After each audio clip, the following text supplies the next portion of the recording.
കാഴ്ചയിൽ ഒരു പൂ തന്നെയാണിത്. എന്നാൽ തലയിൽ ചൂടാനുള്ളതോ മാല കെട്ടാനുള്ളതോ അല്ല. നമുക്കൊക്കെ കഴിക്കാനുള്ളത്.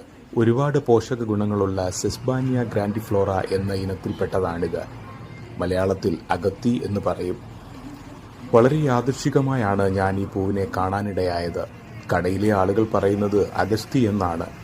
അഗത്തി എന്നാണ് യഥാർത്ഥ പേര്. വായിലുള്ള ഒരുപാട് അസുഖങ്ങൾക്ക് ഈ പൂവ് വളരെ ഗുണകരമാണ്. കഴിക്കുന്നതും ഈ പൂവൊക്കെ വളരെ റെയറായിട്ടാണ് നമ്മൾക്ക് കിട്ടുന്നത്.